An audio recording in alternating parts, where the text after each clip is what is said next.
नया income tax bill 2025 बड़े बदलाव, विशेषज्ञों की राय और जनता पर असर। और टीसीएस नियमों पर मचा बवाल। इनकम टैक्स रिफंड पर नया नियम, देरी से आईटीआर फाइल करने पर नहीं मिलेगा रिफंड। डिजिटल असिस्ट की निगरानी। भारत सरकार ने इनकम टैक्स बिल 2025 पेश किया है, जो इनकम टैक्स एक्ट 1961 को बदलने और आयकर प्रणाली को सरल बनाने की दिशा में एक बड़ा कदम है। ये विधेयक वर्तमान टैक्स कानून की जटिलताओं को कम करने, टैक्स विवाद को घटाने और टैक्स पेयर्स के लिए प्रक्रिया को आसान बनाने के उद्देश्य से लाया गया है। ये विधेयक 13 फरवरी 2025 को संसद में पेश किया गया और इसे समीक्षा के लिए संसदीय सिलेक्ट कमेटी को भेजा गया, जिसकी अध्यक्षता बीजेपी सांसद वैजयंत पांडा कर रहे हैं। अब सवाल यह है कि ये नया कानून क्या बदलाव लाएगा और आम करदाताओं पर इसका क्या असर होगा। आइए विस्तार से समझते हैं। नया इनकम टैक्स बिल 2025 क्यों लाया गया।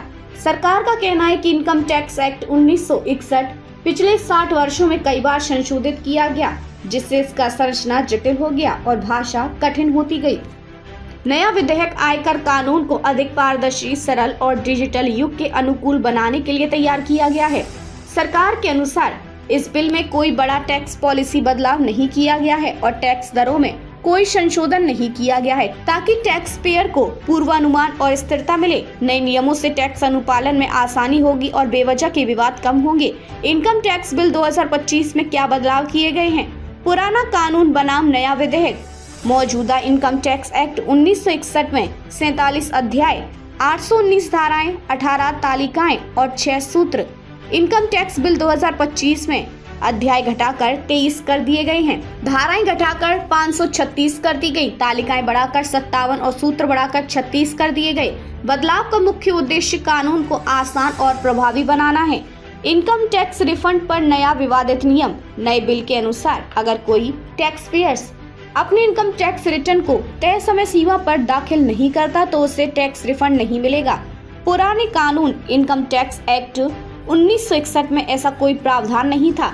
विशेषज्ञों का कहना है कि ये प्रावधान कानूनी विवाद बढ़ा सकता है। उदाहरण के लिए, अगर किसी व्यक्ति को 100 करोड़ का रिफंड मिलता है, लेकिन वह एक दिन देर से रिटर्न फाइल करता है, तो क्या उसे रिफंड नहीं मिलेगा। इस मुद्दे पर CII, FICCI, EY और ICAI जैसी संस्थाएं आपत्ति जता चुकी हैं और सरकार से स्पष्टीकरण मांग रही हैं। विशेषज्ञों की राय, ये प्रावधान अन्यायपूर्ण हो सकता है क्योंकि देरी से रिटर्न फाइल करने की सजा पहले से ही पेनल्टी और ब्याज के रूप में मौजूद है। अगर ये प्रावधान कोर्ट में जाता है तो संभवतः इसे न्याय के खिलाफ माना जाएगा। टैक्स अथॉरिटीज को डिजिटल संपत्तियों की निगरानी का अधिकार। इनकम टैक्स डिपार्टमेंट को अब डिजिटल एसेट की जांच करने का अधिकार मिल सकता है।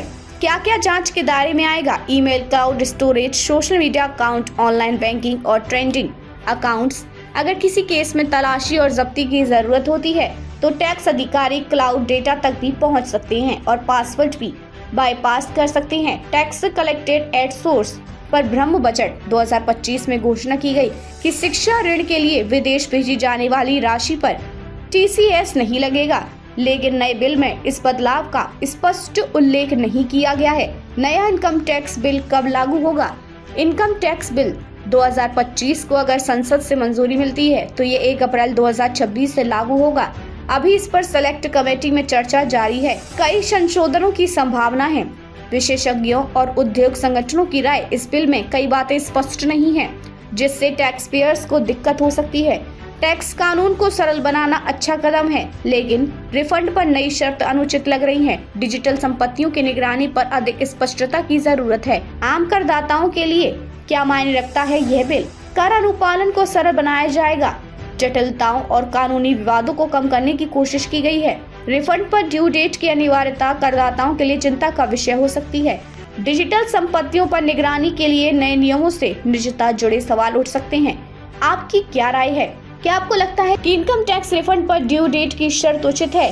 क्या नई कर प्रणाली टैक्स पेयर्स के लिए फायदेमंद होगी या बोझ बढ़ाएगी। अगर आप इस खबर पर वीडियो बनाना चाहते हैं तो हमें बताएं।